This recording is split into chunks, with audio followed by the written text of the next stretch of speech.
Little Witch goes to school.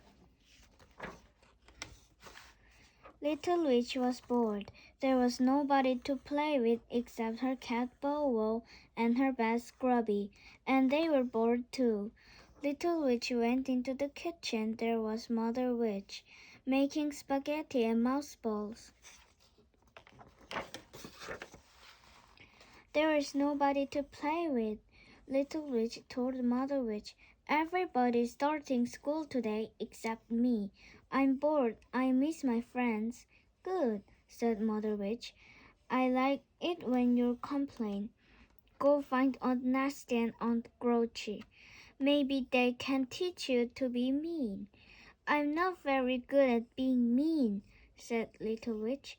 Well, try harder, screamed Mother Witch. Aunt Nasty was on the roof with Aunt Grouchy. They were throwing smelly old eggs at the mailman. You always bring junk, screamed Aunt Nasty. Little Witch felt so sorry for him. She said a magic spell. Soapy dopey, eggy free, you're as clean can be. Except the mailman was clean. Party pooper, shrieked Aunt Grouchy. Go away, Little Witch.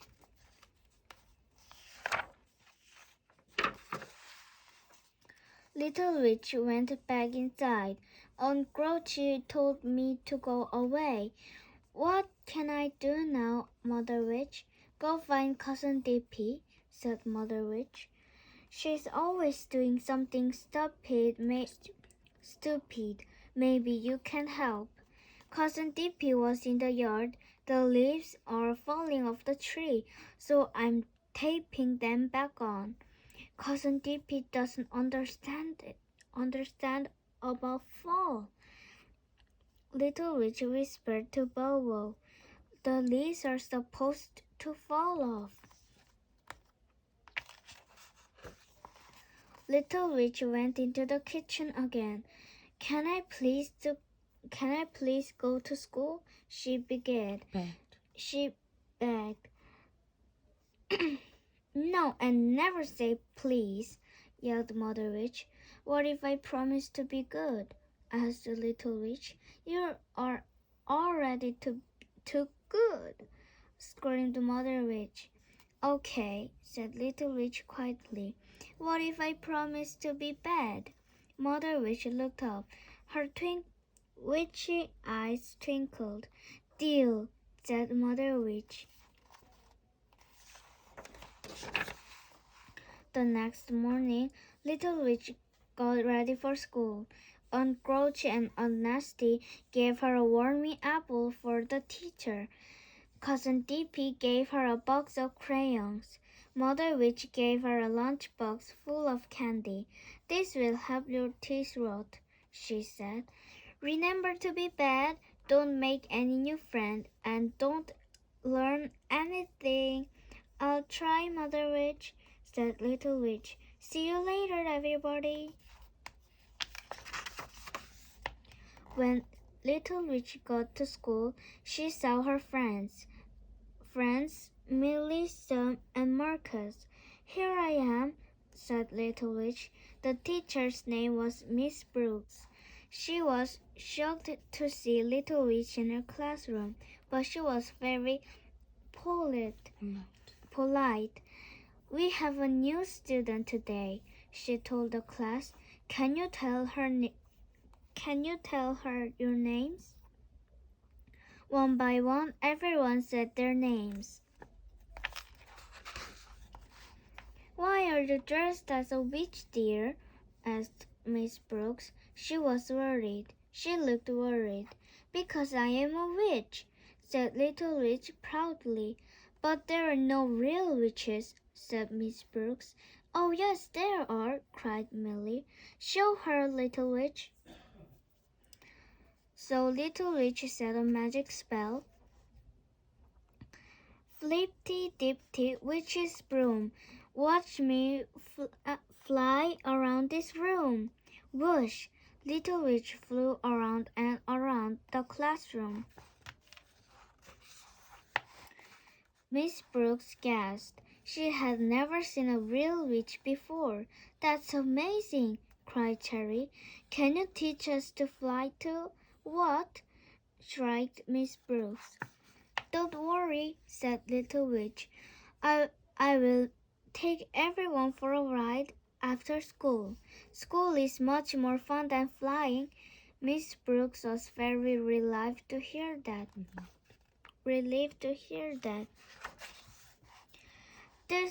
Here is an apple for you, Miss Brooks," said Little Witch. Suddenly the worms popped out. Miss Brooks screamed. "I'll fix in a jiffy," said Little Witch. She said these magic words: "Junkie, monkey, Skitter-Loser, this old apple is a loser." Puff! The wormy apple was gone. In its place was a banana. "I hope you like bananas," said Little Witch. Little Witch looked around the classroom. Each child had a cubby to put things in. "Miss, this cubby is yours," Miss Brooks told Little Witch. "Wow," said Little Witch. "I never had a cubby before, and I never had a Little Witch in my class before," said Miss Brooks. You do now," said Little Witch happily. "Everyone sit in a circle," said Miss Brooks. "Whose job is it to feed a fish today?" "Cherry and Mary," said Marcus. "They like to do things together," he told Little Witch. "What will my job be?" asked Little Witch. "You may clean up the floor after art class," said Miss Brooks. "Thank you," cried Little Witch. "I love to clean up." Art came next. Miss Brooks let everyone draw pictures. Little Witch used her crayons from Cousin Dippy, but something was not right. "Oh dear," said Little Witch. "The blue one draws in green, the green one draws in purple, the yellow one draws in blue. They are all mixed up just like Cousin Dippy." "I'll trade you," said Willie. "Your crayons are much more fun." "Deal," said Little Witch. "I always wanted real crayons."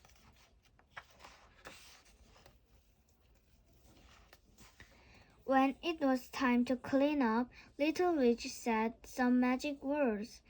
"Itchy, sticky, messy floor, you're as clean as you were before." Puff! The floor was clean.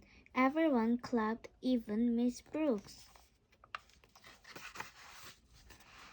After art, it was time to eat lunch. "Look at what Little Witch has in her lunchbox," cried Mary. "It's candy," cried Cherry. "Yes," said Little Witch sadly. "Mother Witch always gave me candy for lunch."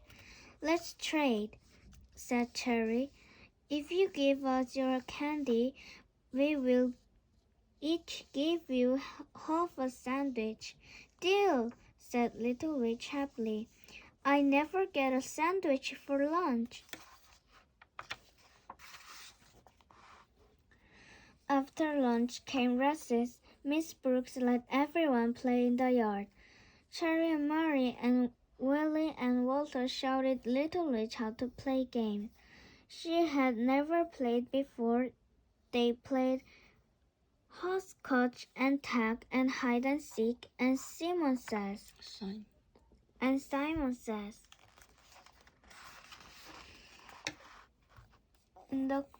In the afternoon, Miss Brooks read a story out loud. It was about a tiny girl named Thumbelina. Then the children made up their own story. It was about a tiny boy named Pinky. Miss Brooks wrote down the words. "Tomorrow we can make our own book," said Miss Brooks. "Great idea," said Esther. Esther. All the children agreed, and then it was time to go home. Little Witch was so sorry that school was over. She began to cry. "Don't worry," said Miss Brooks. "You can come back tomorrow." Little Witch stopped crying. "I forgot about tomorrow. I feel much better now. Goodbye, everybody." "Wait!" cried Terry. "You promised us a ride." "Oops, you're right," said Little Witch. But first we need an extra long broomstick." Little Witch said, "Roomy, broomy, stringy cheese, I need a 10-foot broomstick, please." In a flash, she was holding the longest broomstick ever. "Hop on," said Little Witch. "Now we need a flying spell," said Little Witch. She said, "Twinkle, tinkle, Frenchy fry, now we're flying in the sky." With a loud whoosh, they took off. They flew over towns and around tall buildings. They flew over the ocean. They flew all the way to Paris, and then they flew over the under London Bridge. At last, thump! They landed in front of Little Witch's house. There was Mother Witch waiting on the porch.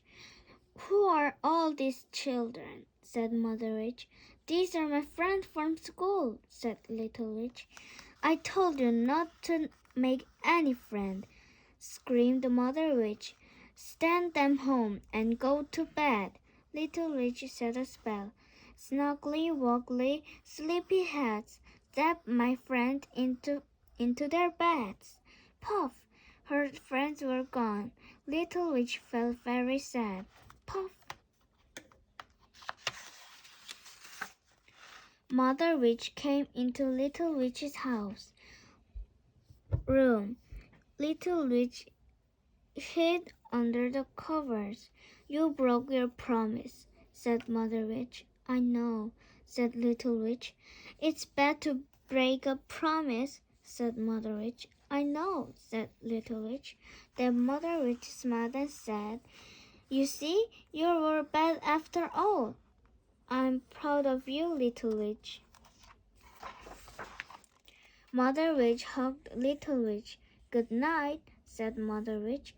"I hope you have lots of bad dreams." But Little Witch had good dreams all night about her wonderful day at school.